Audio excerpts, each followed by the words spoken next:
rescue op, save the dinosaurs from an island that's about to explode.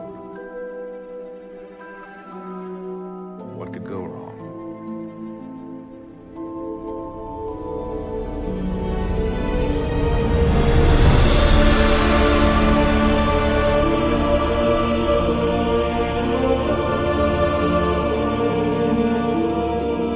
Hello, welcome to Fallen Kingdom. We return to Jurassic World 1 minute at a time. I'm Brad. I'm Dave. And in this episode we're discussing minute 21 of Fallen Kingdom. Before we get to that, David, heading over to Jurassic-Pedia.com, we got another oldie here by Tyrannosaur TJ. A full, pretty much character breakdown for Eric Kirby. Everyone's favourite character from Jurassic franchise. The main reason I wanted to discuss this is just recently you've picked up the Jurassic Park 3 Survivor novel, which goes into depth with a lot of Eric's backstory and a lot of how he survived on the island. We would have brought this up back when we were doing Jurassic Park 3 minute, but I just thought it'd be good to look back upon it now. I'll be honest, I have not actually read it. I went for the pictures. Alright, well, the contents of the novel, it's pretty much considered to be soft canon. There's nothing in it that contradicts anything we see in the film itself.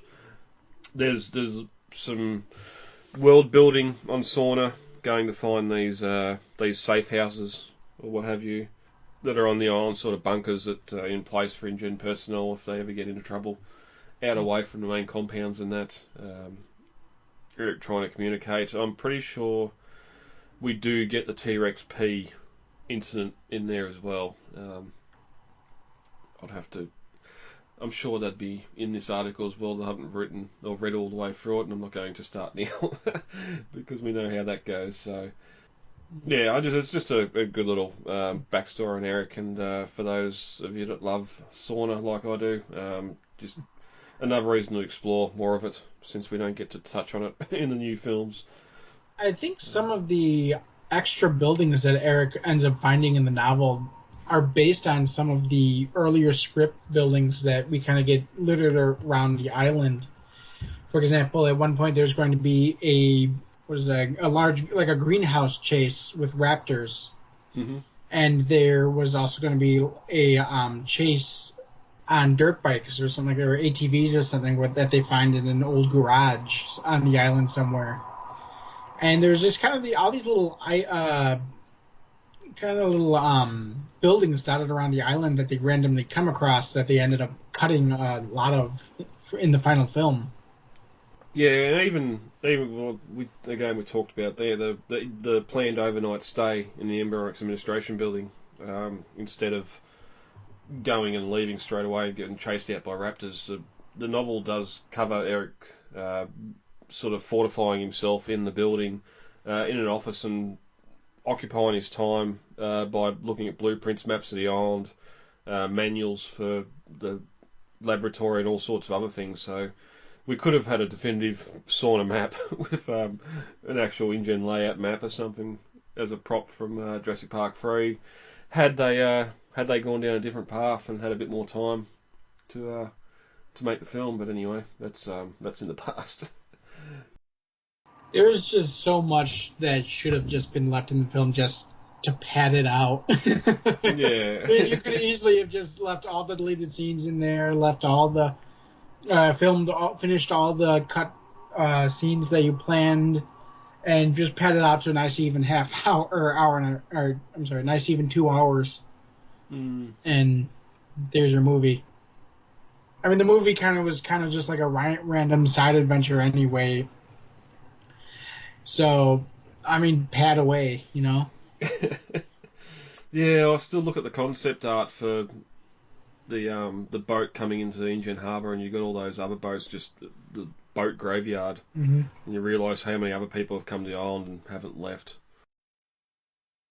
Well, I think a part of what happened was with Johnson and Rosengrant coming in and changing the raptor designs last minute and some of the other dinosaur designs with ILM, he kind of just ended up blowing the budget there instead of being able to use it actually in production.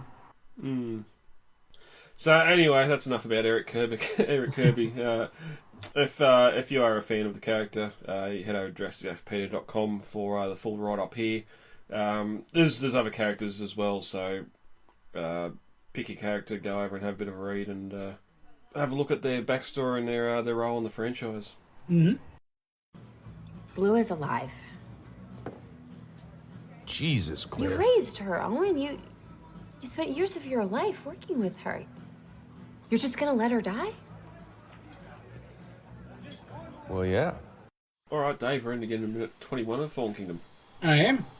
Alright, minute 21 of Fallen Kingdom opens with a long pause and ends with Baby Blue getting her siblings into line. As we start minute 21, we get the response from Owen if he wants to sit back and just let Blue die, and that's the right answer. Yes. Well, yeah. he knows she's too dangerous to be let out in the world. There's no way she should be getting off the island.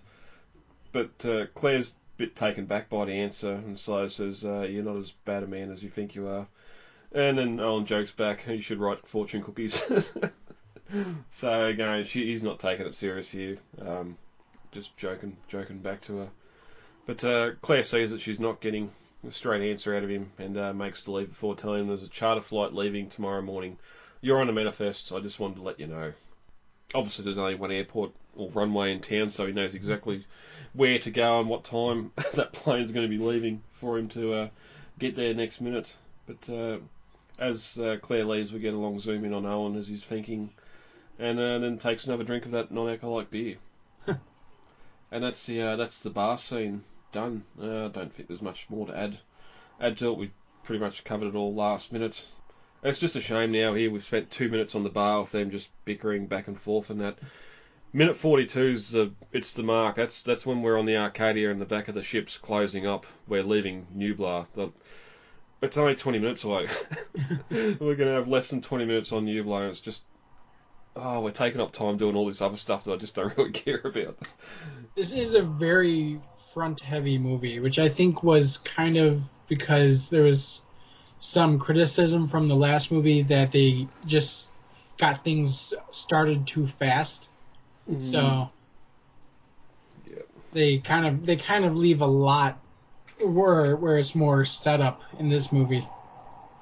Yep. But we cut to night and Owen's unbuilt cabin as we see his RV. There's a fire going outside. He's obviously been outside around the fire for a little bit before he's gone indoors, and we can hear the squeak and squawks of Baby Blue and Owen talking to her via video. We do cut to that video. The baby wrapped a pack in a nursery type room, which I remember when stills of this set going out before Fallen Kingdoms were released had fans speculating that we're getting the original visitor centre back more so, just because of that mural on the wall, or the way the wall's painted up in that green sort of glass colour.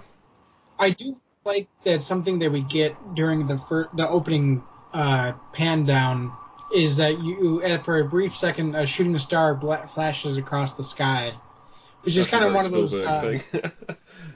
Exactly. I was going to say that's one of the many Spielberg tributes that we have in this movie. I completely missed that. I didn't even see that. It's like for one frame, you just kind of it shoots along the top of the tree line. Yeah. So there was a little speculation that the whole, I know we call it the Delta Squad, the Ibris project was taking part. Maybe the raptors were being bred in the old visitor centre. This isn't an old visitor centre. The floor's too new. They've obviously reused the same sort of wall motif with that that green frosted glass with the jungle painted on it. But again, a callback. What we're seeing here for the first time that was present in the novel is the raptor nursery. It's a bit dirtier than the kind of clean carpeted area in the novel. It looks like they have leaf litter all over the place, which I suppose is to give the babies a kind of more natural feel to this area.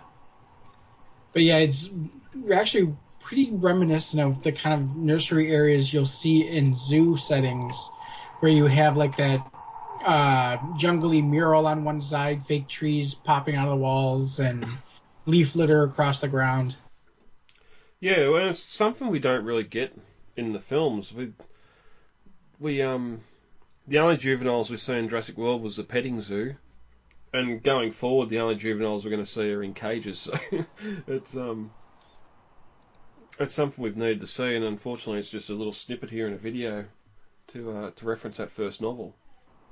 But while Owen's watching the video, we can see Delta Echo and Charlie sort of running wild around the room. He does have a comment.